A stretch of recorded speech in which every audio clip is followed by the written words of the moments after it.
All right. What do we got going on? I did just say Jeepers Creepers. Can I tell you, friends, that I get my friends and people in the business world and even people at my gym will often make fun of me because I will say things like that. Like I missed a shoulder press lift the other day. It's just too heavy. I couldn't get it up. And what did I say? I said something like, "Oh gosh, darn it!" And the entire gym turned to look at me. Yeah, I said it. I said, "Gosh darn it." Self-love with the protein and the creatine? Heck yeah. Yeah, better sound, thank you. You know what, friends? If the sound is ever terrible, please let me know because sometimes I just forget that it doesn't do my default mic, and I've done that before where I've gone back and listened and went, "Oh my gosh, the sound was horrid." The other thing I'm really bad at doing is going back and forth or getting really excited and starting to yell, and the sound is terrible. I gotta work on my YouTube live presence here.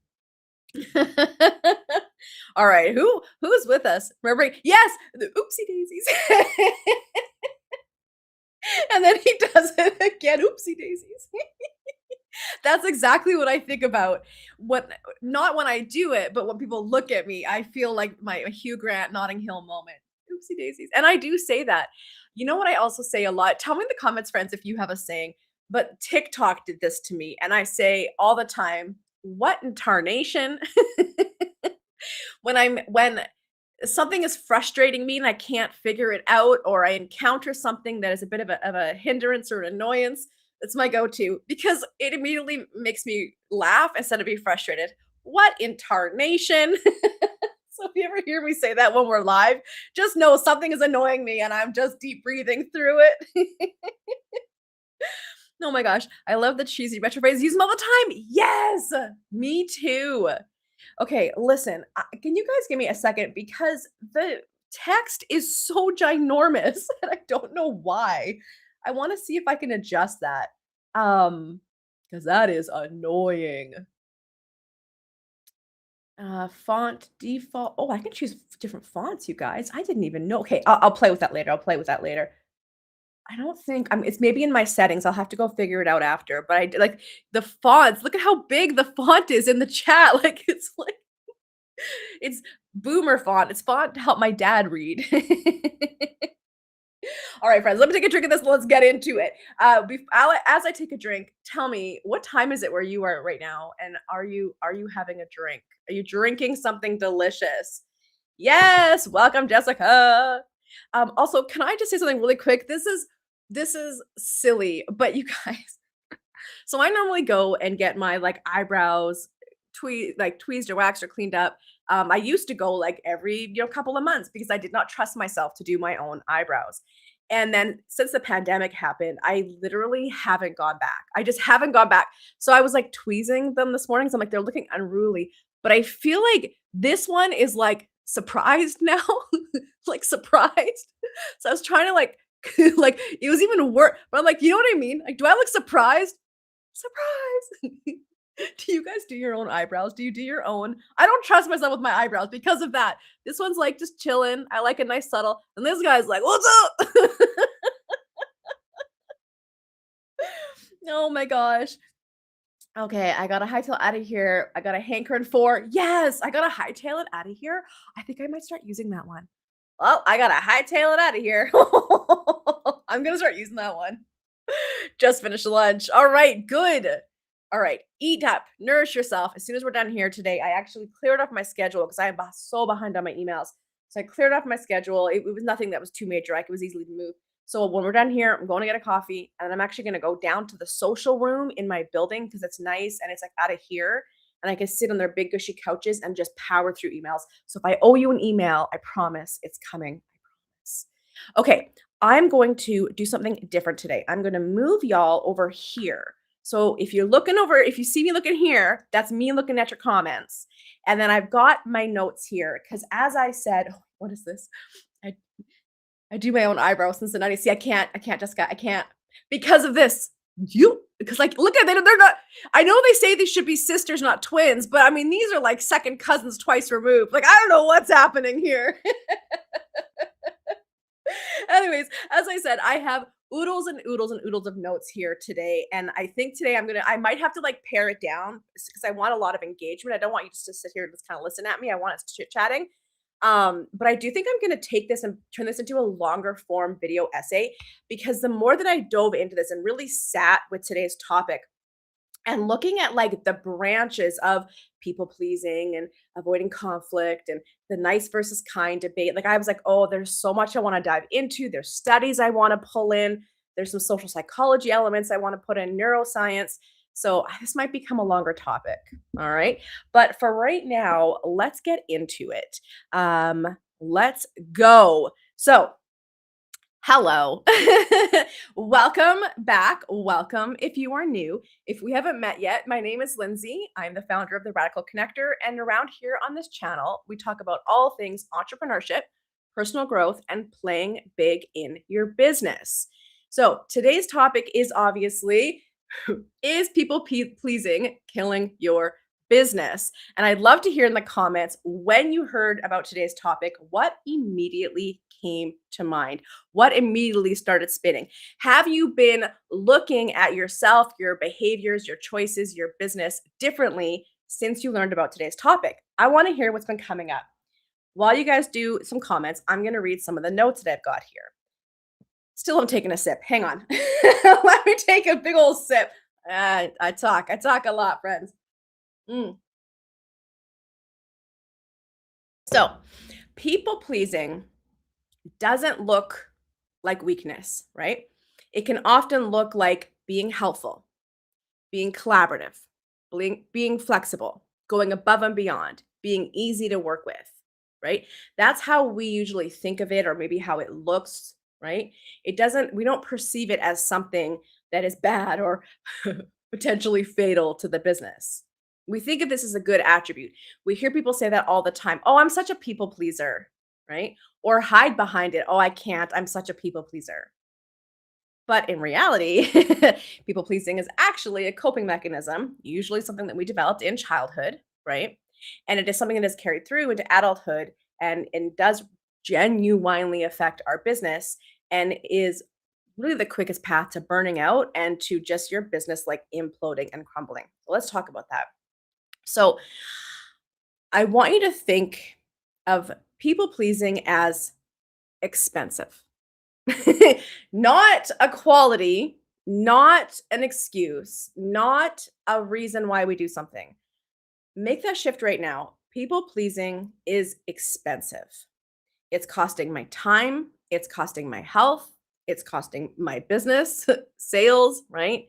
It is expensive. And I want you to decide right now, honestly, that it's an expense you're no longer willing to pay, right? Let's start to break down what that is in ourselves and start to like reclaim that autonomy. And that's what we're going to talk about today. So, we're going to talk about what people pleasing really is, why we see conflict when it doesn't exist, the 3 types of business boundaries that you need to start setting, why the hardest boundaries to set are the ones with ourselves, and how boundaries actually create freedom, joy, and sustainable success. So, a gentle reframing for today because I want to I want to I want to remind us that it's not about being hard on ourselves or staying stuck in traumatic memories or experiences or blaming ourselves for things we've done in the past, even if it was literally this morning and you found yourself people pleasing. This is an opportunity to explore what these things mean for us, not to be hard on ourselves, not to shame ourselves. Okay. Understanding that people pleasing is an adaptive strategy that we learn young. We learned it for a reason. It was a way to keep ourselves safe.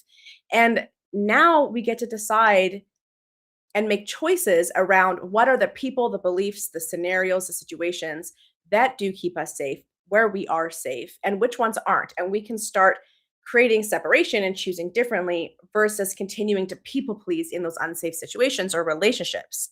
Today is really about asking yourself, does this people pleasing habit still serve me? Yes, it served us when we were younger. Does it still serve us now? Okay, let's go into the comments. And then we're going to dive in here. Um, I like the brows. You're being sinister for the call. How do I? You guys, I used to be able to do, like, the rock thing, not anymore. I'm pretty sure I'm a people pleaser, but try not to put myself in a position where I end up doing it. Yeah, and it can be so subtle, right? Like, okay, do I wanna share this story? I'm gonna share this story. It's deeply personal. So I used to be married, and my marriage did not end on a happy note. Most marriages don't. It was pretty explosive and devastating, and I mean, I haven't talked to my ex in almost a decade, right? And he sent me a LinkedIn message the other day, uh, just asking if we could like debrief and talk about what had happened. And he wants to record it. And I don't know, maybe he's writing a book or something, who knows? And I was so like immediately grossed out, like just like the level of disgust and nausea that I felt in reading that message, and almost the panic, the lack of safety. And so I said, "Oh, thank you so much for reaching out. I'm not really interested, but thanks for thinking of me." Is it what I really wanted to say? No. But it was what felt safe at the time. And it took me a couple of weeks of really processing this whole thing. And again, it was just a really quick exchange, but it came out of the blue. It really came out of nowhere. And I realized that response was what we would call a fawn response, right? I was fawning. I was in my, people, I mean, genuine people pleasing might have been like saying, yeah, let's do it because, whatever. No, absolutely not. But this was still a fawn response. And when I say that, sometimes we don't even realize we're people pleasing, like we don't even realize when we're doing it a lot of the times. And we're going to talk about this fawn response today, but it took me a couple of weeks to realize, yeah, that's my default fawn response because I don't want conflict. I don't want to create turmoil. Who knows what this person's agenda is? So let me just give the nicest, sweetest possible response, right? Have you ever caught yourself doing that? And I know that was a deeply personal story. So thanks for coming along on that journey with me. But have you ever caught yourself doing that? Even just giving a response in a way that's super like saccharine and sweet because you're afraid of what the consequences might be if you don't do that. And again, we're going to talk about that today. I'm very excited. Like I said, I have so much to talk about today. This is why this is going to become a longer video, I think. So have you ever done that? Have you ever given a response where you look back at it after, you maybe don't realize it in the moment, but it is the safest de-escalating fawning response you can do? Let's hear it.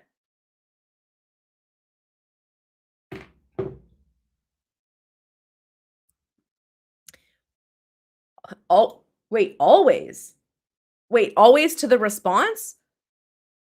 Or was it always to me sharing? Because sometimes you guys gotta give me because these comments come in with a delay, you have to tell me the context.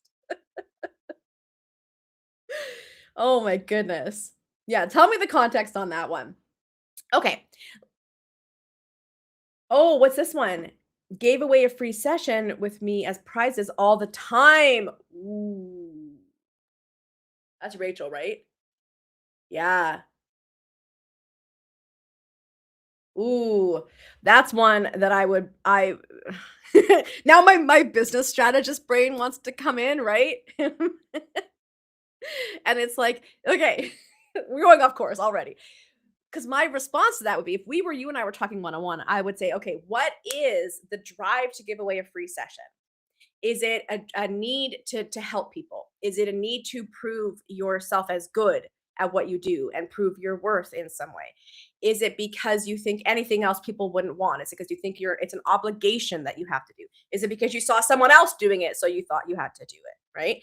So I think the first thing is if that's out of alignment for you, first we have to realize if it is out of alignment. And then we have to ask ourselves why we're doing it. And then behind that, because that's the like conversation with like the counselor or the therapist or whatever, right? But then after that, okay, so what is it I'm trying to achieve? And what can I do that's a value add that's not going to completely like suck my time and energy capacity, right? Oh, yes, absolutely. Oh, hey, Moonstone, what's up? Oh my God, I'm so sorry I've forgotten your first name, but hi. Yes, absolutely. Especially as a woman taught to be nice and patient all the time, right? And the de escalation. We're going to talk about that. Well, the being nice. I always respond that way, except with my hubby. Oh, well, because why? Because you're safe. You're safe with your hubby, right? Update. I stopped doing it. Hell yeah. How what made you realize that it was out of alignment? And then how did it feel to stop doing it internally, but also when you had to express that, if you had to express that? And what did you replace it with? Yes, I do it. Just keep the peace and don't need the drama in my life. Always try to be the better person. Question mark. Yeah. All right. Let's talk about that. Okay. Literally, we're talking about that. Okay. So what I want to do first is I want to kind of set a bit of a context for the rest of our conversation here. Back in the day, like, oh gosh, 2017, when for me, the I really hit my stride with the radical connector and things really started to take off. And I started to panic. I was like, oh my God, what's happening? I'm all of a sudden so busy. I'm so in demand. So many eyes are on me. Things are working. And I think this is probably a really relatable thing if you've ever hit your stride and realized things are coming together and working. There's like immediate imposter syndrome, right? And immediately, I swear to God, it's like all the I'm not good enough, I can't do this, who do I think I am? All that stuff just immediately rushes to the surface. And I was like, all right, I got to do some work here. And so I'd gone away to do some great work with a professional on this, and it was partly business and it was also partly personal stuff because what was the stuff that was coming up? And one of the exercises we did is we made a list of all the people in my life. Who is safe? Who is not? Where am I unsure? And it was deeply clarifying to be able to really sit in that and go, okay, these are the people that I am safe with. Safe with meaning you can be so completely yourself without judgment, criticism, shame, punishment. You can be yourself with total acceptance, right? Not safe, meaning you can't. There's parts of you you have to hide. There's fawning, there's people pleasing, there's compromising constantly at your own expense, right? Because you're not safe. And then there's the unknowns. You got to go and you got to think about that. You got to set some boundaries, not test boundaries, like set boundaries, see how people respond, see if you can really be yourself with them, right? It was wildly enlightening for me to see the relationships that were not safe, that I was constantly trying to perform for, the relationships that were safe that I was actually avoiding because there was a vulnerability in showing up in who I am. And that was something I had to really work on. And then there were the unknowns. And when I went home, it became crystal clear very quickly. So as we're going through this today, I want you to constantly kind of bring to your mind, is this person, relationship, scenario, belief, strategy, how is this feeling in my body? Is this safe? Am I able to fully be myself here? And I don't mean TMI and oversharing, okay? But I just mean, am I able to fully be myself? Is this unsafe? Do I have to people please? Do I have to fawn? Do I have to compromise? Right? Or is it unknown? And where can I start setting some boundaries, right? To see if it is safe? Where can I start showing up authentically to see if it is safe? So I want you to kind of have that context we're going through to do today. You can even have a document open if you want, or take some notes, use your phone, and start to, like, as things bubble up, realize safe, unsafe, unknown, got to figure that out. What do you think? What do you think of that as an exercise today?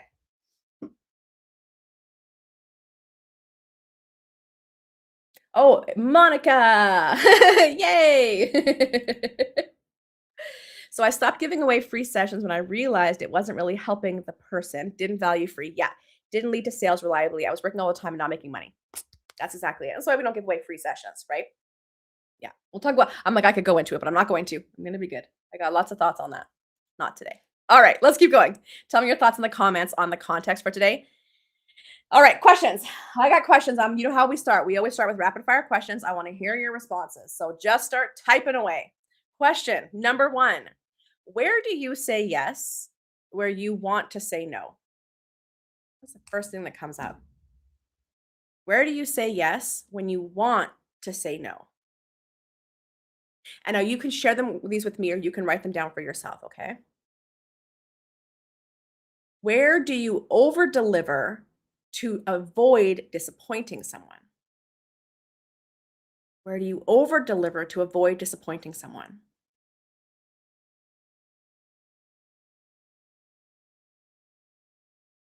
Do you ever avoid raising prices to prevent discomfort? This is a big one because we are in a cost of living crisis. And when cost of living goes way up, we have to also increase our prices to because we also have to give ourselves a cost of living pay raise, right? It's going to be a difficult thing for people. Are you avoiding raising your prices to prevent discomfort? And that's your discomfort, by the way, not other people's, your discomfort. Do you avoid conflict with clients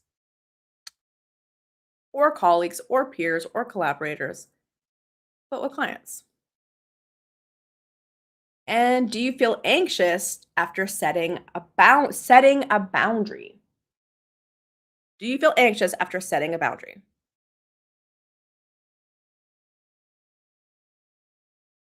Give me your thoughts. What's coming up?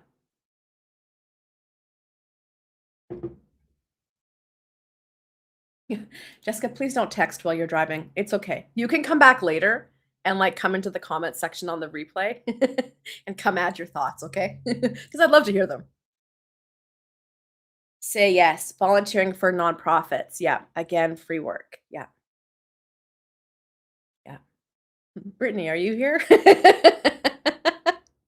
One of my clients and yeah, Brittany.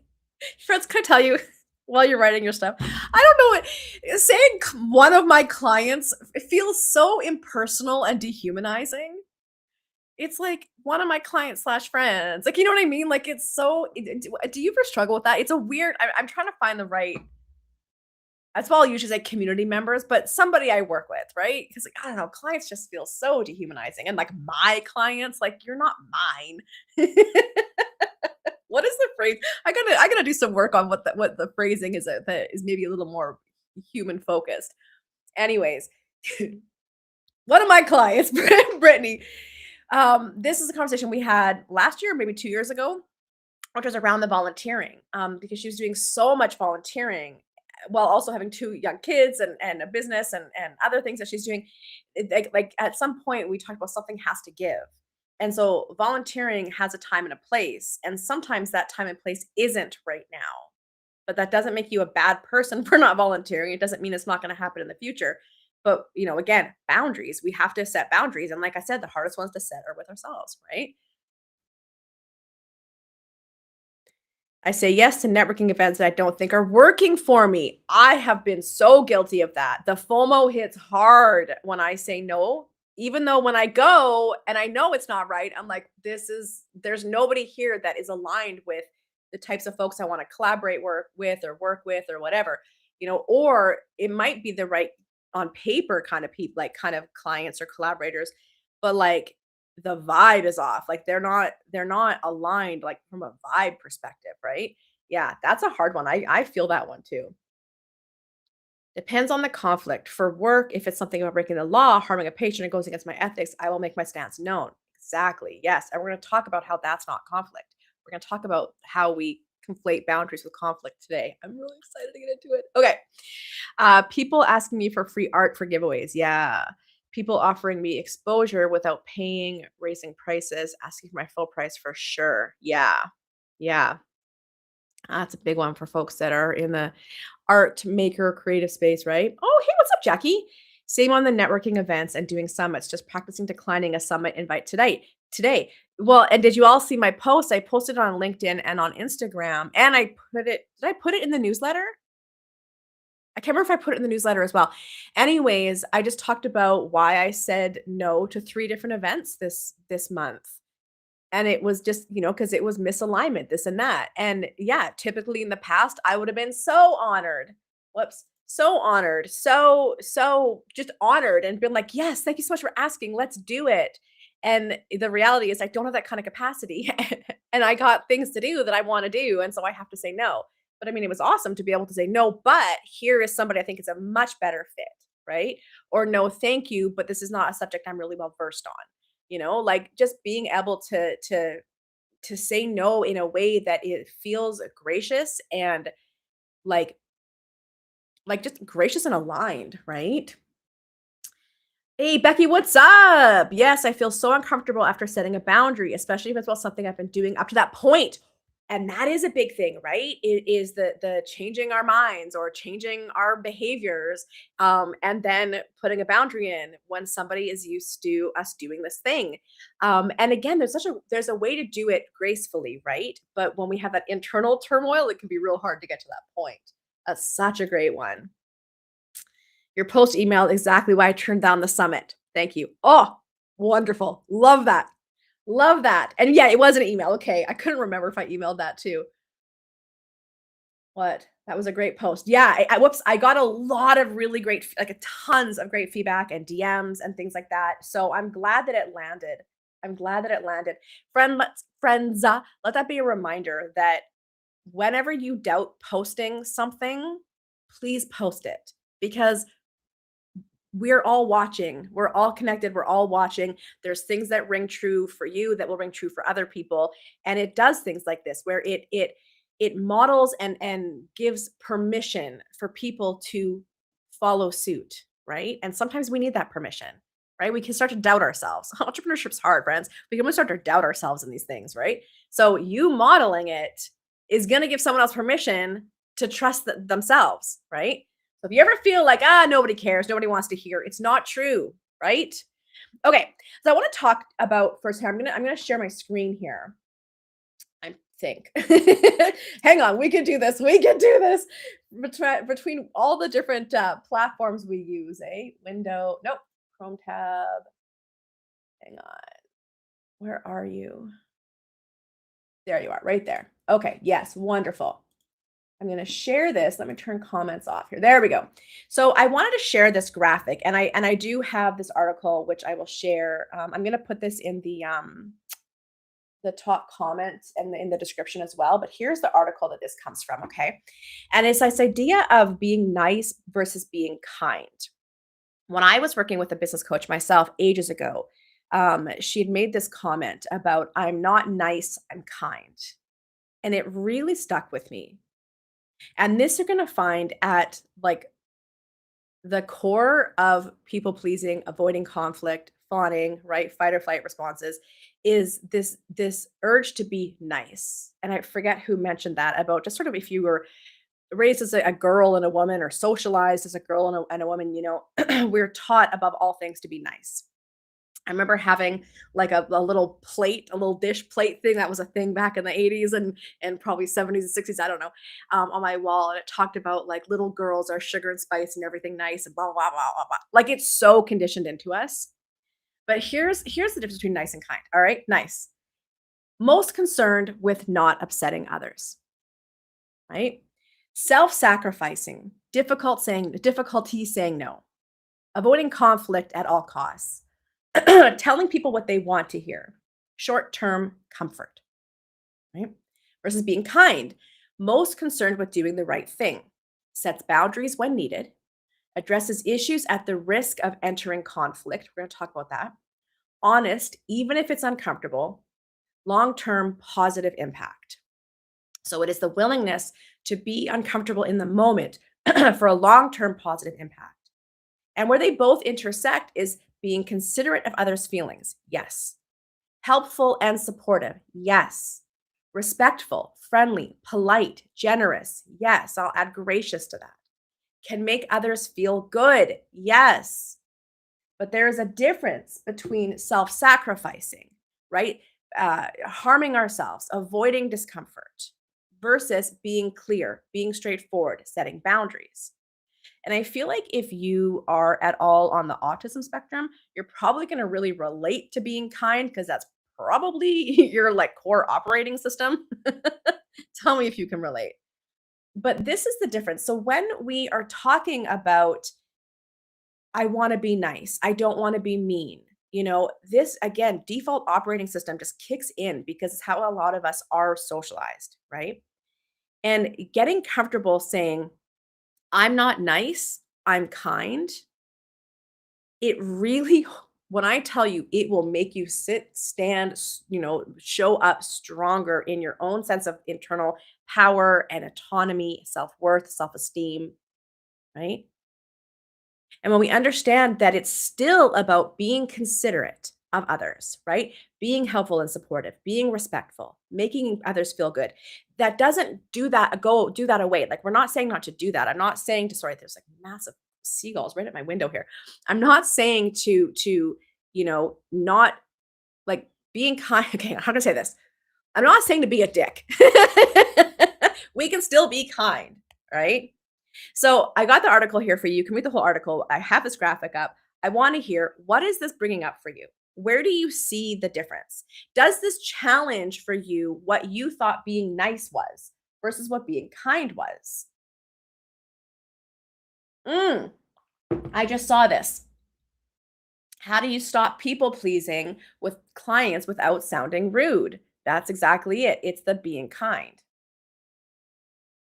I'm going to take us through this right now because I'm going to take us all the way from the conflict down to what do we do about it, okay? I decide if I want to leave this up. I'm going to leave this up for a few more minutes while we see your comment. I see your comments come in. So, when we look at this storm of people pleasing, avoiding conflict, unclear boundaries, being nice but not being kind, when we look at the way that this all jumbles together, we can start to see how we become like we live in this state of walking on eggshells, in the state of being afraid to be who we really are, in the state of afraid to set boundaries, which means we are constantly in the push pull mercy of other people's needs, right? But not our own. So let's start with people pleasing, what it actually is. Redefining what people pleasing is and how it looks in our businesses, right? So as we said, people pleasing is not kindness, it's not generosity, it's not collaboration. Don't kid yourselves into thinking that, right? It's an internal survival strategy that your nervous system uses to avoid discomfort or perceived disapproval, even when that threat is coming from yourself, right? Internal people pleasing in action. You might notice it as saying yes to a speaking gig that isn't aligned with your goals just to be liked or seen as capable. Be liked or seen as capable. Over delivering on a project, even if it isn't valued, just to make your client happy. Undercharging for services because you're afraid of rejection or saying no, right? Either they're going to say no or you don't want to have to say no. Right? Taking on extra launches, bundles, creating courses, even though your plan says no this year because of excitement, validation, or feeling that like that urgent need to have to perform. And then constantly adjusting your business offerings to please others rather than sticking to your priorities. What comes up when I say that? Do you notice yourself ever doing that? We talk a lot about like the no list, right? That's kind of been a term we've been throwing around the past, I don't know, 4 or 5 months, the no list, right? When you have a no list, when you have both a plan, if you watched the video from last month, if you have both a plan for the year and your no list, it makes saying no to things a lot easier. It helps you really clarify what is right for you and what isn't, right? And then just comes the practice of saying no. But it certainly helps you not get swept away in that feeling seen, feeling validated, feeling honored and excited that someone asked, right? I love this diagram. I recently learned the difference and it's been mind blowing to deconstruct the childhood programming, and the diagram helps clarify it. Thank you. Yeah, right? Because that took me a while. I had to sit with this one for a while when she said, "I'm not nice, I'm kind." And I had to really sit with that. And I knew you know when something just resonates, just like the bell in your body starts ringing, you're like, "Ugh." Yep, I feel that. What does it actually mean, right? Here, hang on, I'm gonna stop sharing. Stop sharing. There it is. And go back to our comments here. So let's talk about, oh my God, the font is so big. Let's talk about this idea of the nervous system at play, right? We talk about people pleasing is a nervous system reaction, right? I'm talking about this thing called the salience network, and this is where we're going to get nerdy for a second because I was like, what is this whole like what is happening at a cellular level in our bodies around this people pleasing BS? So there is a brain system called the salience network, which is designed to detect what matters most, especially potential threats and important changes, right? It is that thing that is always on alert, right? Always on alert, trying to say what is important, what isn't, what is important, what isn't. And it's especially attuned to detecting threats, right? Threats or like important changes. So this will include things like noticing someone's tone in their voice changing, right? Or if you're really good at like pattern seeking, like noticing when someone starts like messaging less, or you start noticing messaging less. Anyway, sorry. You start noticing, these changes in behavior or changes in tone or changes in communication, right? But also there's like internalized threats that it's gonna pick up on. Okay, so things like, what if I do this thing and they don't like me? Now you haven't actually done the thing and they haven't told you they don't like you, but you're thinking it. What if I do this thing and they don't like me? Right? What if I or should I take this client because I need the money? And if I don't take it, I won't get the money. But then what if I take it and they end up not being safe and it ends up being a disaster? Right? There's always like internal things at play. And so then what happens is this triggers that part of the brain where we perceive this threat, and it creates sort of this cascade of fight or flight. We get into this like, or we could say fight, flight, or fawn, right? Where we get into this internal, as I said, like a tornado almost. Because even though nothing has happened externally, we are already playing it out internally. And now instead of calmly and neutrally saying, "No, thank you, I will be able to do that, but thank you so much for asking," we have this whole rigmarole inside us saying, if I say no, they're going to think this, and then if this happens, then this, and so I better say yes to this, but then if I do that, it's going to be this. So we get this in like intense reaction internally, and it drives us to start, like we say, fawning or accommodating or compensating and sacrificing our own needs, breaking our own boundaries, right? So I want you to understand again when we talk about being gentle and not making this mean that you're somehow a bad person.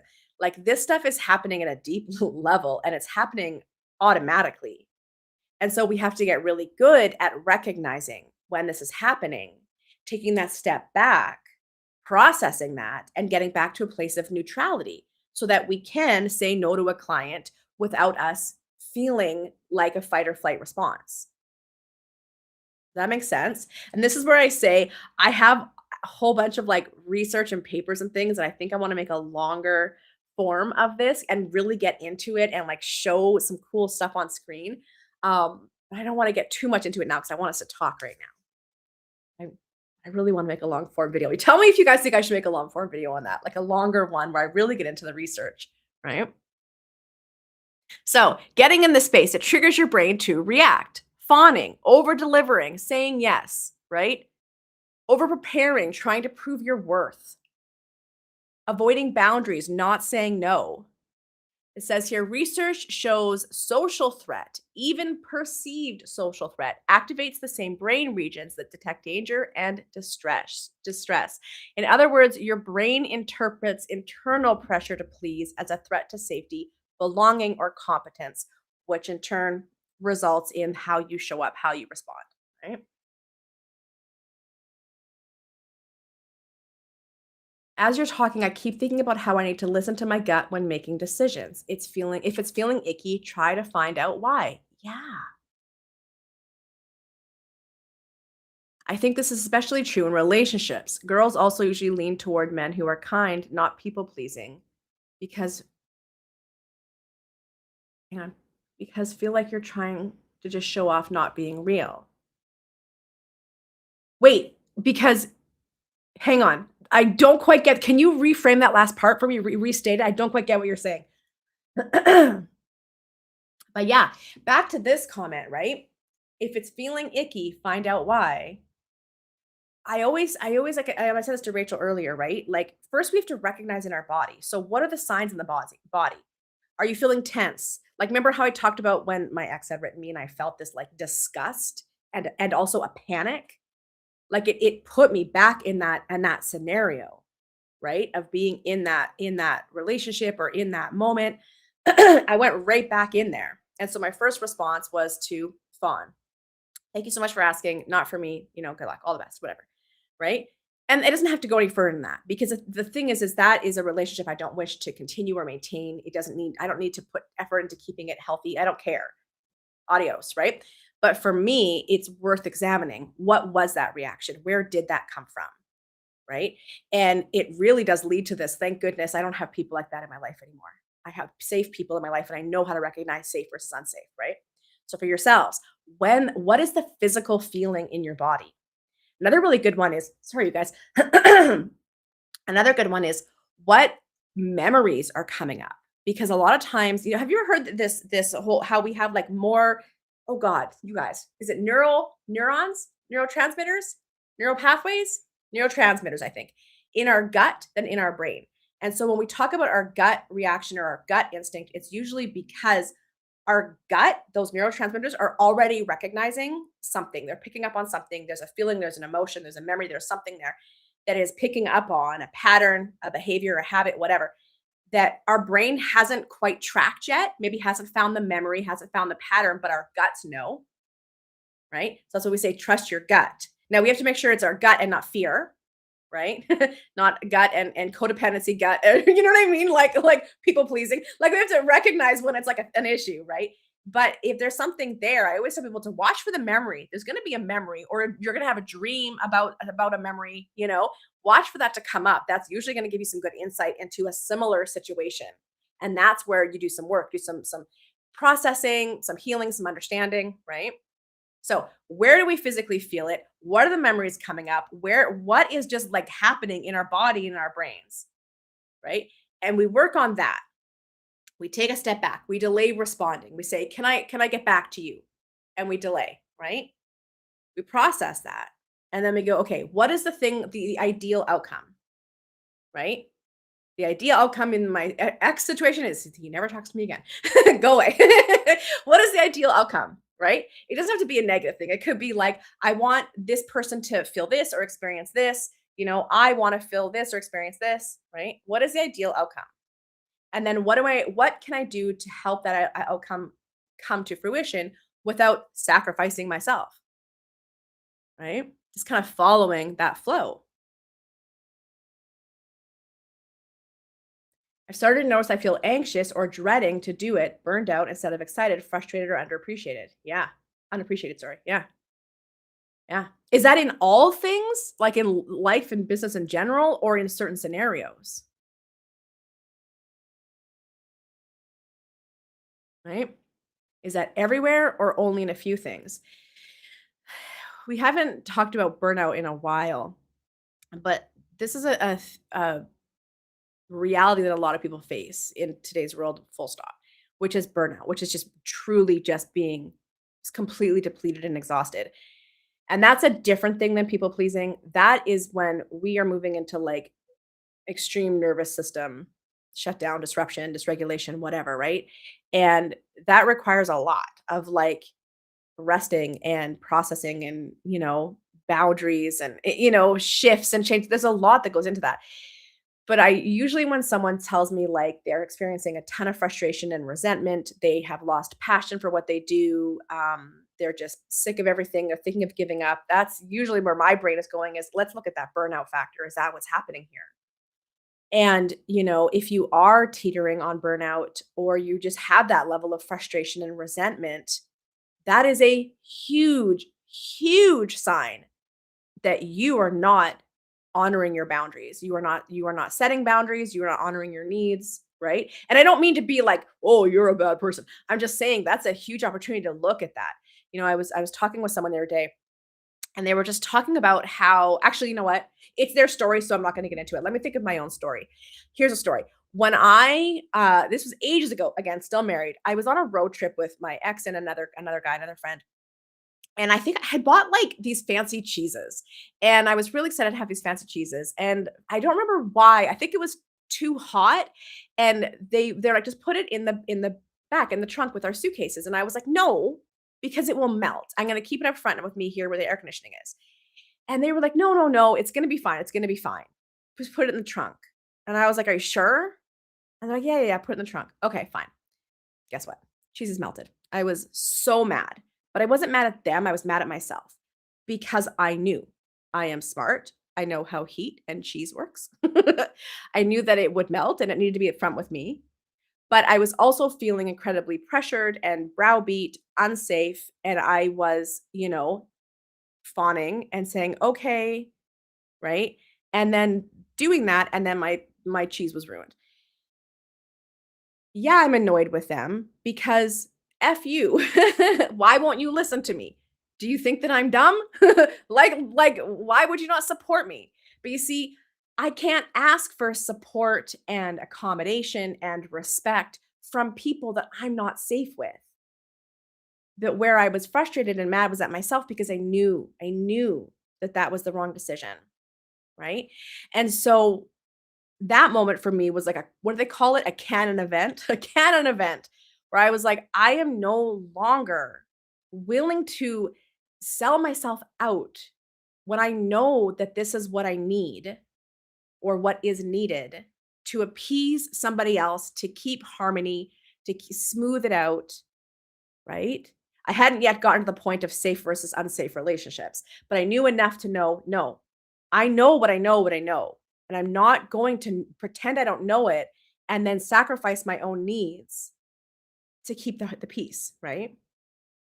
So when you think about that, the idea of feeling resentment, feeling frustration, is there anywhere where you are sacrificing your own needs to keep the peace, aka people pleasing?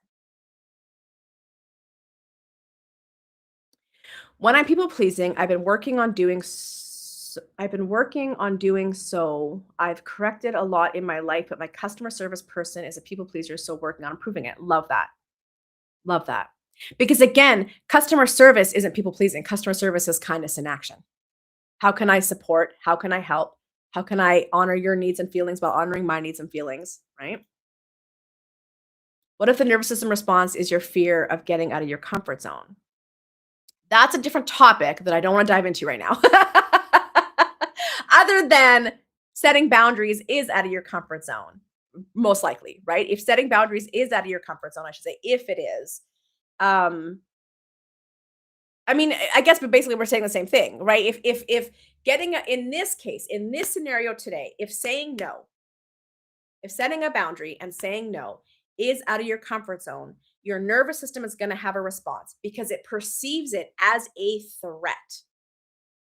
And it's going to cause a fight, flight, or fawn response. Fight, I'm going to get aggressive. I'm going to get mad at that person. I'm going to, be rigid in my boundary setting. I'm not going to allow for their human response and their emotions I'm not going to allow for a dialogue. I'm going to set the law and put my foot down. That would be that like, or there's the flight. I'm going to avoid it. I'm going to either just ghost this conversation. I'm going to ghost this person, right? I'm going to potentially abandon myself, right? I'm just going to avoid it. I'm not even going to deal with it, right? Or there's the fawn, which is that there's that people pleasing, right? I'm going to do whatever they want in order to keep the peace, right? Rather than set a boundary. So it's the same, right? There's that fight, flight, fawn. And this is what we're doing when our nervous system is dysregulated, when our nervous system is freaking out, right? When our nervous system is not, that's when we're able to move into that kind part of that diagram, right? We're able to set a boundary while respecting everyone's honor, boundaries and feelings and needs, right? Undoing. Oh, there we go. Okay, that because you saw me trip on that. As I'm always on you guys. Please make sure you proofread before you hit send.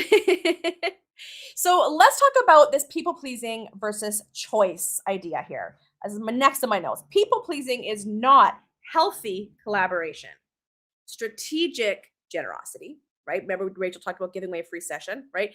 Authentic kindness, value driven decision making, right? Those come from choice. Healthy collaboration comes from choice. Strategic generosity, choice. Authentic kindness, not fake kindness, right? Choice. Values driven decision making, choice. That all comes from not being in that nervous system dysregulation place. That comes from feeling grounded in who you are, what you need, and the comfort of setting boundaries, right? So people pleasing comes from fear, right? Not choice, fear, internalized, automatic, and often invisible until you examine your decisions. So the business consequences, when your internal people pleasing runs your decisions, you overcommit and exhaust yourself. You undercharge or overdeliver, reducing profit and sustainability. You ignore your plan, your no-no list. You take on misaligned opportunities. You build a business that is exhausting and reactive instead of clear and scalable, right? It feels safe in the moment, but erodes your freedom, your joy, and your long-term success. So let's talk about the reframe, right? Because the goal isn't to harden yourself or stop caring, it's to recognize internal people pleasing triggers. I feel compelled to say yes, but I really want to do this. I want to over deliver, but it doesn't align with my priorities. I'm afraid of being disliked, but am I safe? Right? When you pause, you regulate and you choose instead of reacting. You lead with clarity. Kindness is clarity, says the autistic. You align with your values. You preserve energy and capacity, and you're able to actually build a sustainable, scalable business. You're not constantly changing and pivoting and flipping with the wants of everyone around you, whether it's clients or referral partners or collaborators or this opportunity or that request. When you're no longer like hemorrhaging time and energy and capacity, right? Money, right? And you're also no longer like internally in conflict all the time. It allows you to make clear choices, communicate effectively, and build a business that brings you joy and is sustainable and profitable, right? Always checking for comments. Keep the comments coming. So let's talk about conflict now. Oh my God, are we already at what? This is what I mean. This is what I mean. Okay, I'm going to have to cut us off because I have so much more to talk about, but I'm going to see if I can power through a couple of these things. I want to make a long form. I'm going to make a long form on this. I want to talk just for a quick second on conflict, and then we're going to wrap us up. Okay. So conflict, what it is and what it isn't. Hang on. Let me read through my notes here and see where I can get to. Okay. I'm going to just read these notes and I want you to comment. Okay. So conflict, it's so misunderstood. People perceive conflict where there literally isn't any, or they anticipate conflict and avoid when really there won't be conflict, right? So, what people often think is conflict, right, are situations that feel uncomfortable internally, but aren't actually adversarial. There's not actually a fight happening. So, real scenarios, right? A client disagrees with a recommendation or a strategy. Not a conflict. They disagree, they have a different opinion, right? A colleague sets a boundary around their availability, maybe leaving you scrambling to adjust, but now you're feeling like it's this conflict. It's not, it's just a boundary. A friend expresses a preference you hadn't considered, like declining an event or not wanting your help. Didn't see that coming. Oh gosh, conflict. What have I done? Have I offended them? Are they mad at me?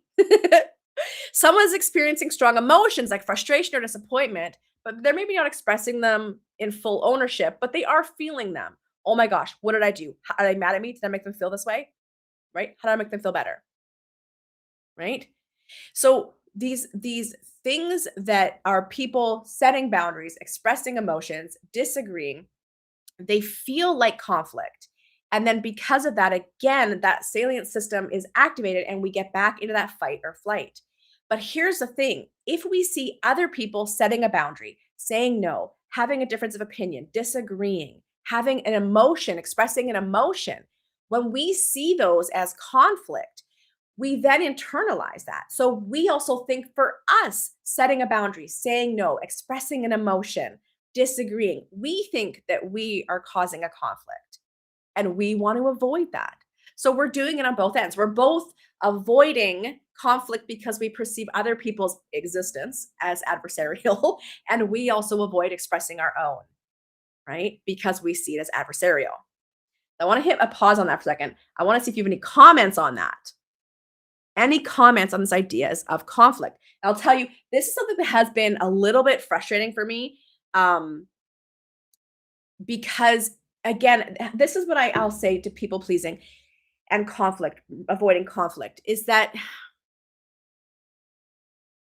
like when you're not able to be truthful and set boundaries and ask for what you need, and instead say you'll do something or be somewhere or handle something, but you don't actually mean it, but you're doing it out of fear, it really is so harmful to the people that you're saying yes to, because then they're taking you at face value, right? And so now you're resenting me for making a request when you could have said no, but you didn't. And I didn't know that it was an issue.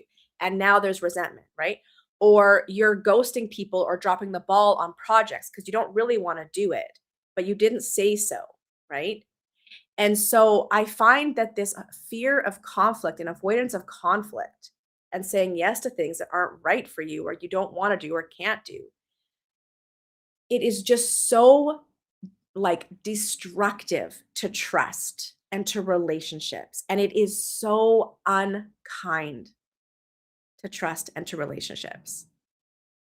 And so in your business, yes, there's burnout and there's undercharging and there's over delivering, but at the core, you are eroding trust and relationship, right?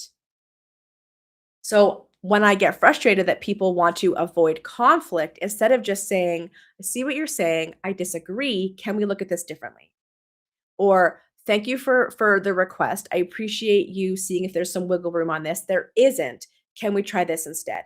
See, instead of being productive and helpful and supportive in listening to other people, hearing what they're saying, not through the lens of conflict, but through the lens of collaboration, right?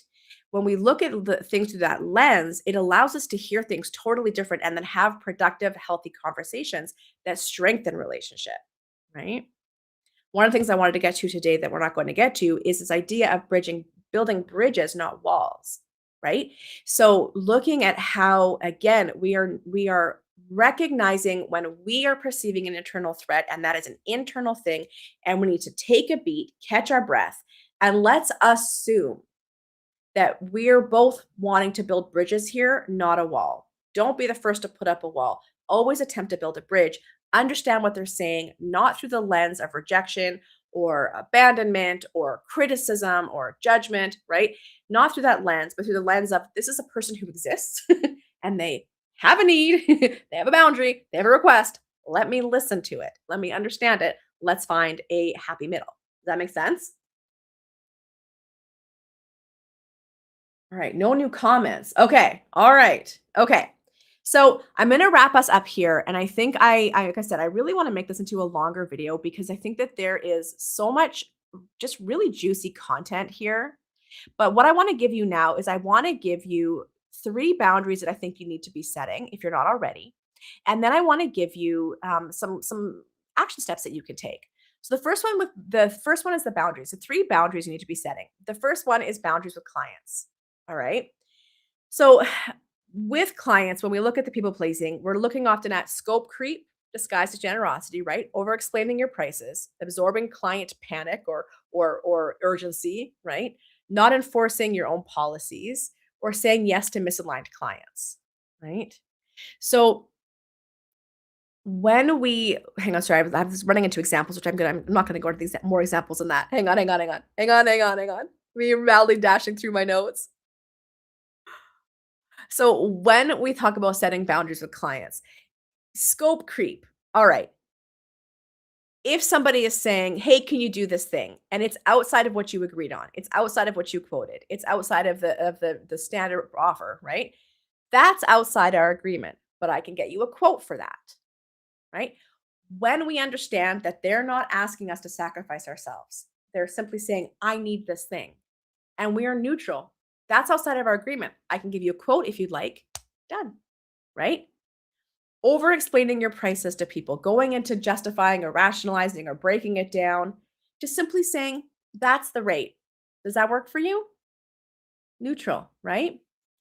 When somebody is not not respecting a policy or agreement or something, right? Wanted to touch base as per our agreement. This is what it says. Are you going to be able to accommodate that? Right? Again, we're asking questions. It's a dialogue. We're referencing something we both agreed upon. It's not this like rigid thing. It's not this thing where we have to punish people. You're breaking the agreement, right? Things like absorbing emotions, things like panic. You ever get that when someone comes to you and they're like in a panic, I need it right now, right? Or I had this, unfortunately, I had a really frustrating conversation where somebody was really dysregulated and they kind of were projecting all of their stuff onto me. It was really intense, right?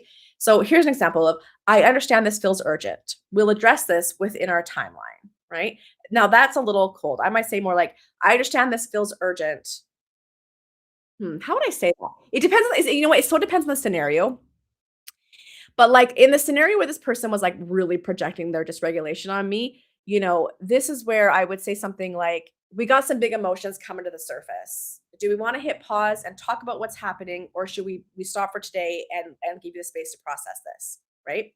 It's not about me having to become a therapist all of a sudden, or me having to take abusive, behavior, because I do consider somebody not owning their emotions and getting mad at you and projecting them on you. I do consider that a form of abuse. And no, you don't have to take that. But that doesn't mean you have to be like, whoa, you're abusing me. F off. We can have compassion and we can say, oof, there's some big emotions coming up, getting the sense that you're dysregulated. Do we want to talk about that? Or do we want to hit pause for the day? And you can go and kind of process through that. And we'll reconvene in a week. Right. So if a client is coming to you again with, oh my gosh, I have to get this done right now, you're able to say, okay, hear that. Let me see what we can do. And you can take a step back and go, can we actually address this? And if not, we can't do this in this time frame. Here's a suggestion instead, or here's what we can do, or should we stop this and do this? Again, when we are not in that fight or flight panic mode, it allows us to take a step back and go, let's look at what we can do. Let's look at what we can't, right? Also, when it comes to boundaries, I know I said I was going to wrap us up. When it comes to boundaries, you're allowed to be fluid in that. There might be times when you're going to say, nope, absolutely not. I have to honor my schedule, my calendar, my capacity. And times when you might go, I got a little bit of flexibility this week. Sure, I can spend an extra few hours on this. It's not going to harm me and it's going to get it done. That's fine. Right now, you may need to charge an extra fee for that if it's outside of scope. But what I'm saying is, but when we are secure in ourselves and in our ability to set boundaries and be kind, not nice, it allows us to be more fluid, right? What is this? Came in late, definitely gonna have to rewatch. Yes, yes, yes, yes. Well, then we're going a little bit over. We're just kind of wrapping up here. So the other boundary I want you to set is with friends and family. And this is a big one as a new business owner, as a business owner, period, especially if you work from home, right? Because how that's going to look up or how that's going to look, right, is when your business and your work becomes invisible and your work gets treated as like this optional thing that you can do when you have time versus a priority, right? So it looks like letting people interrupt your work hours, running errands when you're supposed to be doing your deep work. It looks like attending events out of obligation, even if you don't have capacity or time, being emotionally on call when you need someone else to be carrying some of the emotional labor in the household, even if it's their own emotional labor, so you can stay focused, right? Hosting hosting some sort of like dinner or something like that. Oh, it's Thanksgiving and you always do Thanksgiving, but you have a launch week coming up and you're saying, no, I can't do that this year, right? Lending money or even discounting services to friends and family, and letting people treat your business like a hobby, right? So boundary examples can be really, really simple. I'm working 9 to 3 today. I will see you at 3 o'clock. I won't be able to make it. I'm busy that night. Thank you for the invite, right? You know, um, just even having the mentality of taking your business seriously and not scheduling to run errands when you should be at work. Because if you were at an office job, you couldn't necessarily do that, right? Saying, let's schedule a time outside of my working hours and then we can hang out, right? Or I don't mix business and family financial. If you like our services, please go ahead and buy them. But I'm not able to give discounts to family. I don't know. You can see something like that. I would probably finesse that a little bit. Okay. The last one, actually, I want to touch that one more time. So I see this all the time with like in couples, especially if there's children involved, where it's like this is a sensitive topic and I don't every family dynamic is different, but I have seen it enough times where I've seen moms literally stop everything that they're doing in their business to attend to family matters when the dad also could be doing it. And again, I'm not going to get into that. If you've not read the book Fed Up on emotional labor in the household and the equal, there's another one called Fair Play on the equal division of labor.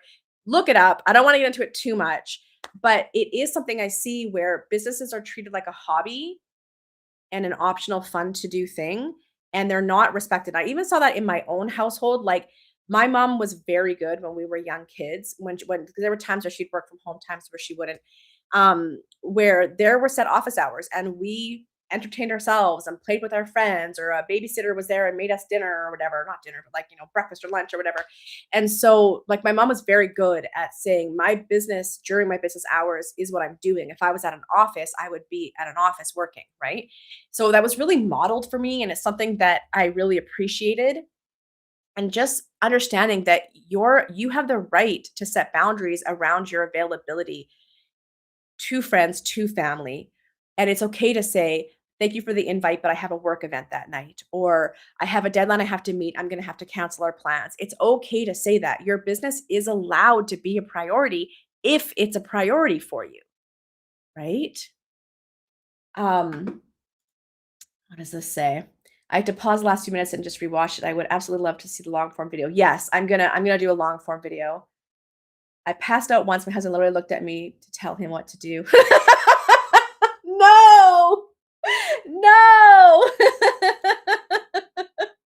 Oh, yeah, 'cause I remember business from home or homeschooling is definitely a struggle. Work hours flexed around the family. I try to be firm with that. Exactly. And that's why I say this is a topic that I'm not sitting here saying any one way is the right way or the wrong way. Every family dynamic is different, and every agreement within the leaders of the household is different, right?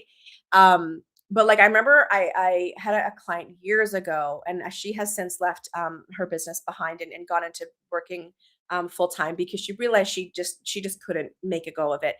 But she had a young daughter at home, like young, and she would say that she's working from home, and I have a business and I work from home. What did she say? I forget what she would say. Would she say she basically was saying, I'm a stay-at-home mom and I have a business I work from home. And the thing is those don't really necessarily gel. If you're a stay-at-home mom, and I know that there's some funniness around that statement. I'm just using it because I think it's really a relatable statement. But like if we think of a stay-at-home mom, that's a mom who's momming. You're momming, full-time momming. That's not the same as having running your business from home. Because running a business from home is running a business. Those are two different things, right? And I think this if you've got kids, like they're full on. At what point are you doing business? You're momming, right? And so again, that's where we go, okay, so if I'm going to be momming full time and homeschooling on top of that, I mean, that's full time momming. Where does the business exist? So that's when the communication comes in with, your partner with when you get home, you are full time parenting and I am working on the business from between these hours and these hours. Don't interrupt me. Don't bug me. You know how to make dinner. You know how to put the kids to bed. Whatever that is, right? I'm not saying you have to do that. I'm just saying it's okay to do both and to find a system that works for you, and watching when we're people pleasing to keep harmony and sacrificing our needs, our desires, our wants and needs, right? For other people, when other people also need to support what we want, right? That's a safe and supportive relationship. And again, I don't want to talk too much on that because I don't want to piss anybody off because I'm not a parent. I just, had a parent. And I have a lot of clients who are parents and friends who are parents who are also business owners. That's definitely downplaying your role in your business there. Yeah. Yeah, it is. And again, we're always in a season of life. If the season of life is parenting and homeschooling, that's the season of life. There's nothing wrong with that, right? It's just that we have to be real about our capacity and our support systems and how we can make things work if we want. Like, what do I say? Where there's a will, there's a way, right? So you have to find the way. And sometimes it means that business is only a part-time on the side business for right now until the kids are, well, if you're homeschooling, then I'm going to guess until they're grown and maybe at university, right? And so, you have to decide, right? Again, we can't have it all, friends. We just simply can't. There just isn't. I mean, there's so many things I wish I could also do. I wish there was 3 of me and I wish there was 10 days in a week. Like there's so much more I want to do, but I can't do it all. I can't do it all. I have to choose, right? Right. Okay. So the third boundaries is the boundaries with ourselves, and these are the hardest ones to keep. All right, the hardest ones to keep. They are the ones that we will cross every single time. So some of these boundaries are breakdowns in your boundaries are booking over your availability.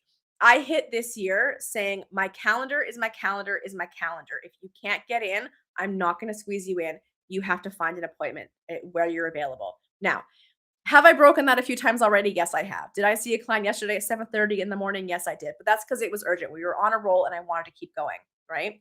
And so, yes, again, when we have strong boundaries and clear boundaries, we can break them when it makes sense. But for the most part, when somebody writes me and says, "Oh, I couldn't get in for 3 weeks. Do you have anything sooner?" I say, "No, unfortunately, I don't. We'll see you in 3 weeks. Don't worry, it'll go really fast." Right? Maybe somebody's here who I've said that before too, because it does go fast, right? So that's one of my boundaries that I set for myself this year. I'm sticking to my calendar. Otherwise, I keep putting in so many people and appointments. I never have time to do my own work. I'm getting exhausted. I'm out of capacity. And don't forget, I'm a power lifter and I'm training for all these different meets. So I need time to train, right? All right. Ignoring recovery needs. When you have, like I talk about this all the time with networking, right? If you know networking takes a lot out of you and or going to an event or a conference or hosting an event takes it out of you, you need recovery downtime. Are you just scheduling right through that or are you giving yourself recovery time? Abandoning your plan when you feel uncomfortable. Okay, I said I'm going to do, remember last month, what did I say? 10 sales calls a week, right? I'm going to do 10 sales calls a week. And now it's time to actually reach out to people and book calls. And it feels uncomfortable. And so you don't do it. You go play on social media or, I don't know, do the laundry, right? So abandoning your own plan is not honoring your boundaries, right? The FOMO pivots, the fear of missing out pivots, creating more offers or adjusting your messaging or branding or adjusting your strategy, just doing all these little pivots because you're afraid of missing out, right? Breaking your no-no list. Having the things, a list of things I will not do anymore, things I will not do this quarter, things I will not do this week, right? To stay focused. And you're doing them.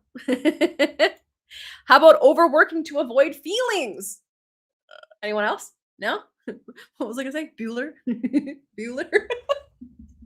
Overworking to avoid your feelings, right? I'm uncomfortable. I feel tension. I don't like working with this client, or I don't want to do this event, or like whatever the people pleasing is, and you're just gonna put your head down and keep working. You're gonna avoid it. No,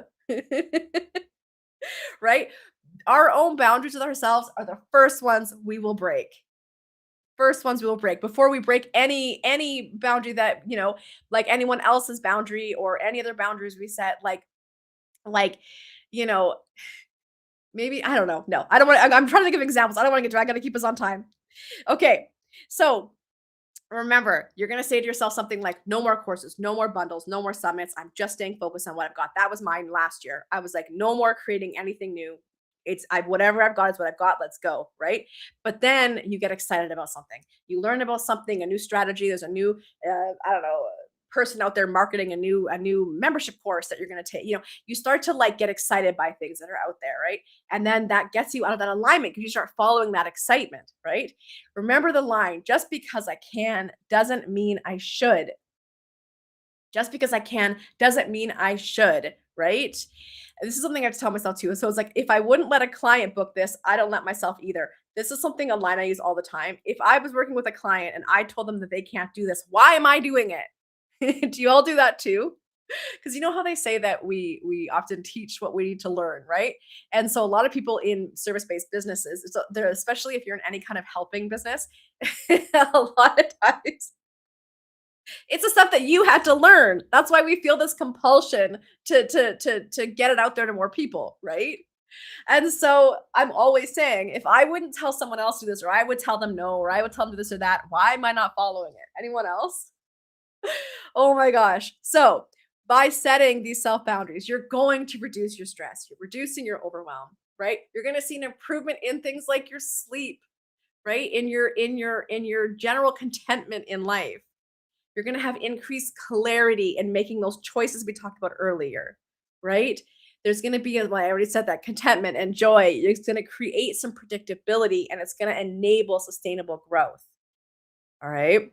Let me hit pause here to see what some of the comments were. Um, Jessica. Sometimes my hubby comes in dancing and having fun, and I'm like, "I'm on a work call." Yeah, I tell him, "Imagine I came into your office doing that. How would you feel?" Yeah. Yep. Yeah. Yep. There's, I don't wanna get into it. I don't wanna get into it, but we could talk about, like, gender politics and, you know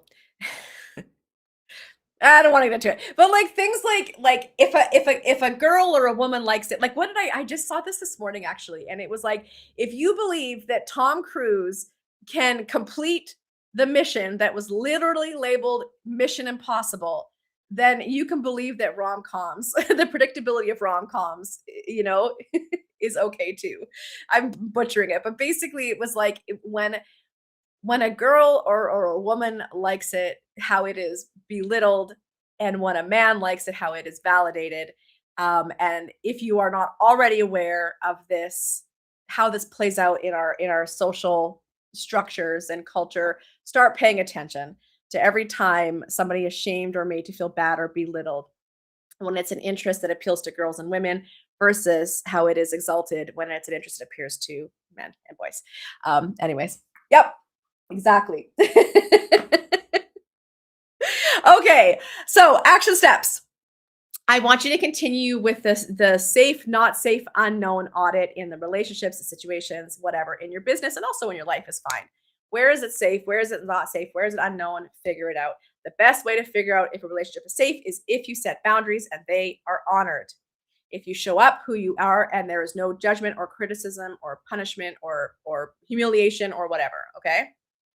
Number 2, I want you to identify one client boundary to enforce. Identify one client boundary to enforce. Even the use of the word enforce feels so strong, but let's just say state, right? Identify one friend or family boundary to communicate. So things like, when my door is closed, that means I'm on a work call. Please don't come in. Maybe you make a little sign, do not disturb, right? Because again, it doesn't have to be a speech or a punishment or a command. It's just a neutral. Hey, when the do not disturb sign is on, please don't come in. Right? Identify one self boundary that you've been negotiating with yourself that you maybe need to be a little more firm on. I close the laptop at 5 p.m. and I'm done for the day. Or I've been, squeezing people into my schedule, or I have been saying I'm not going to create any more products to sell or offers to sell this year, and yet I feel myself pulled to. I got to come back from the edge, right? I want you to ask yourself, what would I do if I believed I was safe, right? If I was safe in this scenario, how would I respond in kindness? How would I set a boundary in kindness? How would I make a request in kindness, right? How would I say no in kindness? And pause before responding to conflict, whether it's real or it's internalized. All right. I want you to regulate yourself first. Regulate, tap into what's coming up, process that, name it, right?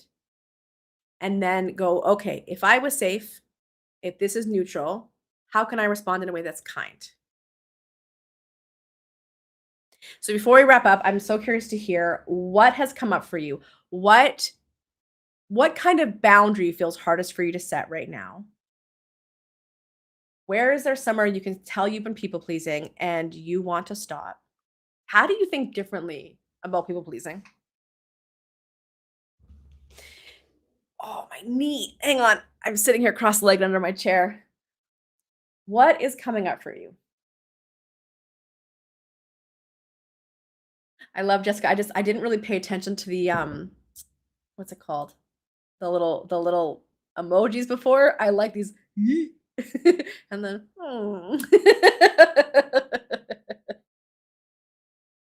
So what is coming up for you from hearing all of this? This is a big one.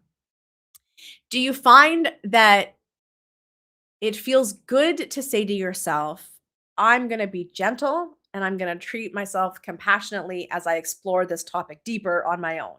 Speaking of which, I have a bunch of links. Hang on. I'm just gonna share them all in one big go. Here's all I have some really great books that I think I highly recommend. Is that gonna yeah, there we go. Some books. I've got that article on here.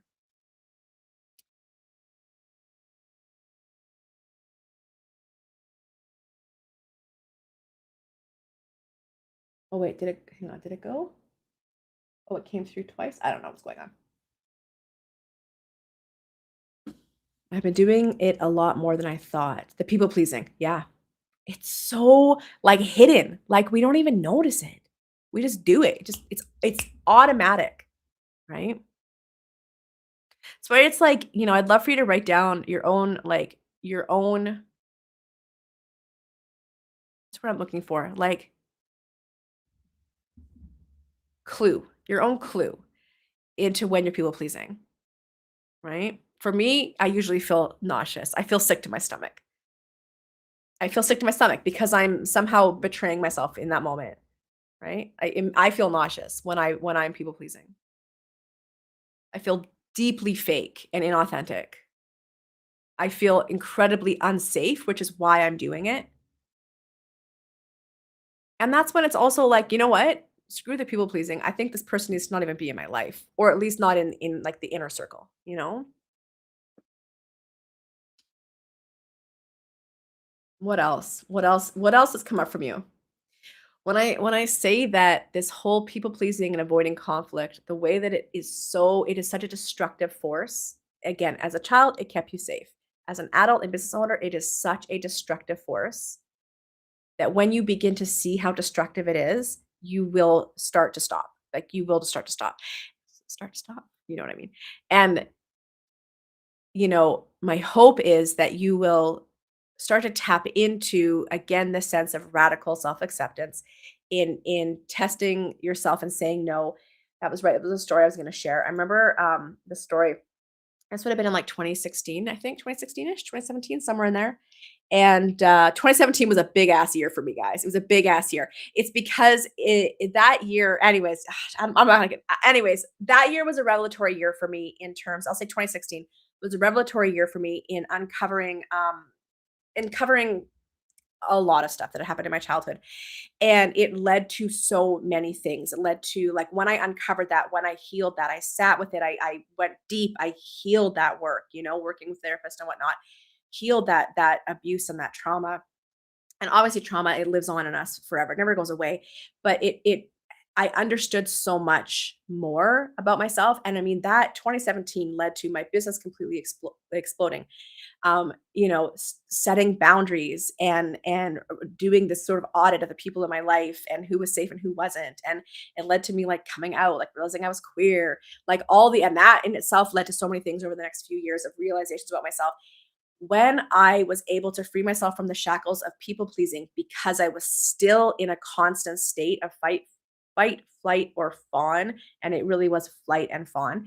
I was in that state and had been for my entire life that when I finally was able to get out of that, it's like everything happened so fast because I was finally free to really be who I was and to set boundaries and say no. Anyways, in 2017, I was at this really cool workshopy thing. It was like a weekend thing, and it was discovering your energy peaks and creative leaks. And it was on the final meditation on the final day when the person was leading us through his meditation, and wherever we tapped into, I all of a sudden had this feeling of like an elephant sitting on my chest. Like it was so heavy and I couldn't breathe. I was just laying there, and in my brain I just kept I just kept thinking, don't have a heart attack, don't have a heart attack, don't have a heart attack. Like I've never felt that much pressure in my body before. And it just came into my brain so fast. Lindsay, you are so far down on your priority list that you're not even on it, and it is killing you. So again, I made the decision. I'm saying no. I'm setting boundaries. And like later on that week, it was actually an ex who needed a favor, and I didn't want to do the favor. But I was so petrified that if I didn't do the favor, because I was we were still friends, that he would pull away his love and his friendship. I was so terrified of the rejection and the abandonment and isolation that I was gonna say yes. And then finally I was like, Because I was coming up with all these solutions. What about this? What about this? What about this? What about this? And then finally I said, I'm so sorry. I'm just not going to be able to do it. And he said, okay. That was it. There was no conflict. It did not ruin the relationship. I was not abandoned or rejected. And it was this moment of like, yeah, we can set boundaries. And the people who are safe are going to say, okay, right? And so for yourself, if you're finding these places of people pleasing and whatnot, I really want you, and like not setting boundaries, I really want you to test it out and understand it's a litmus test. Setting a boundary is a litmus test. The people that are safe are going to say, okay. The people that are not are going to have a reaction, right? And so it's not about setting the boundary because of what it leads to. It's setting the boundary to build your own sense of self-worth, self-confidence, right? Self-respect, self-acceptance, strengthening the relationships that are safe, highlighting the ones that aren't, and making changes as needed. Tell me your thoughts on that. Guys, I've got like I'm waiting for your comments. Give me some comments. What are your thoughts? Pouring my heart and soul out here. Pouring my heart and soul. Give me some thoughts and then I'll wrap us up. Oh man, we're way over. It's a good thing I cleared my day today, hey?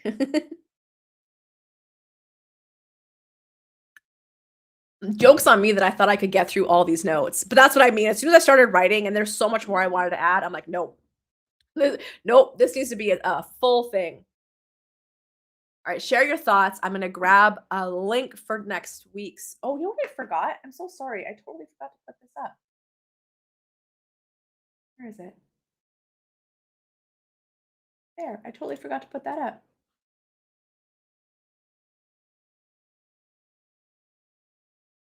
Hang on, now I gotta find our chat. Oh, love you. Thanks, Sue. I have so much to unpack. Yeah. Yeah. So resonated. Yeah. That's why I say we're all about entrepreneurship, personal growth, and playing big. And playing big, we cannot play big if we're playing small. And a part of playing small is people pleasing. That's why it all goes hand in hand, right? The fine, we're playing small, doing the personal growth, talking about how that relates to our businesses because we're here to build businesses, and then clear it out so we have places to play, space to play big. It's all connected. All right, I'm going to give you the link for our next shop talk happening February 13th. Here it is. Whoops, you can. This is just what helps you save it in your calendar. But we will be here. For folks, so I just put the Patreon link up there. Oh, hang on. What is this saying? I'm recognizing some spots I can improve, and your words helped really further process where I keep showing up as a nice versus kind. I love that. Yeah, and definitely grab that article. I shared it with the links there. I'll share it again real quick here. Because that's where that graphic came from as well. It's a great article. But I love that, right? And I mean, guys, what did I say? I said it came out in 2017. I didn't realize I was non-binary until 2020. I didn't really clue into the neurodiversity until, well, I mean, I started in 2020, but 2025 is when it smacked me in the face. You know, like like life is a journey, and unpacking this stuff and stepping into who we are, and like unleashing the boldest, badassiest versions of ourselves, I don't want to say versions, but like depths of ourselves. That is a journey. That's not a moment in time, right? So let this be another point in time along your journey, and let this help you uncover more things that are worth working on and exploring within yourself. If you got a great therapist, give them a shout. you know, get the support you need. I wanted to share. Do I have it here? Okay, so at the top there is the Patreon button. Now, if you're already an Ick Free Sales member, I know I keep saying this like every month. I'm gonna get there. I swear to God. Okay, I'm gonna be moving you over to Patreon, so you don't have to join. If you're already a member, you don't have to join. Or you can join, and I'll just cancel your other membership. If you're not already a member, come and join us. And the reason is, well, obviously because we do lots of kick-ass stuff in there, but also I'm super excited because next Friday we have a special guest. We're doing a bit of a behind-the-scenes special guest expert. It's actually going to be Rachel Lee from Neogenesis. She's a brand strategist and graphic designer. She's done beautiful work for me, for my clients. I adore her. But we're going to be talking about her experience of hitting her business with some bad business advice and some really not good investments in the wrong people, programs, services, and how that led to being almost $100,000 in debt, having to declare bankruptcy, and having to come back from that and deal with all the shame and embarrassment and stress and overwhelm and anxiety of that, and how now that she's come out the other end, she's never slept better. Her business is taking off, and just what she's learned through this whole entire process. So we're going to be doing a private sort of behind the scenes fireside chat with her and people who are in the free sales community or in the business nerds membership tier on Patreon. You're going to get to come and attend that, and also we're going to have some private Q&A time with you and Rachel. So yeah, come on to that. It's going to be fun. That's going to be happening on Friday, this coming Friday the 20th at 10. So as I said, if you haven't joined, please join. If you are a member of the free sales community or on the Patreon, the Business Nerds membership, then watch that invite to come out today. And we hope you'll join us for this really awesome conversation. It's going to be a good one. All right, you guys, that is it from me. Love you loads. Thank you so much for today. I think I'm gonna keep chipping away at this topic, and I will probably make a video in March on this and really dive into the neuroscience, as I said, the sort of social, cultural psychology of it all, and really, just get tons of resources to help you like really work through and process this. It's an important topic, and it's an important topic for your business. It's an important topic for relationships, and it's an important topic for you as a human being. Here, I'm going to pull you back over here so I'm not staring to the side. There we go. Any other comments or questions before we go ahead and post them now. Otherwise, I'm going to go have oh my God, it's 11:30. Is it too late for a coffee? Do I care? I'm going to go and have a really fast coffee. I try to have no more caffeine after noon because I'm old. I'm going to go and have a quick coffee and then come back and respond to emails. Other than that, you guys are the best. I'm going to keep it open for just another minute to see if there's any final messages coming through. I'm going to guess at the lack of engagement today that this was a big topic. This was a deep topic. Because usually our comments are going way off, but I'm guessing this is hitting home for some folks. Or maybe it sucked. Maybe you hated it. And as always, too, for folks watching the replay, please add comments. Friends, I'm always open to, if you disagree, if you see things differently, if you have a different perspective, I would love to hear it. So share it. I don't know everything. I know what I know, and you know what you know, and together we know so much more. I'm so cheesy. Sometimes it kills me. Okay, I don't think we have any more comments coming through. So we'll go ahead and say goodbye for today. Love you guys lots. We will see you online. And for those in the community, we will see you on Friday to talk with Rachel.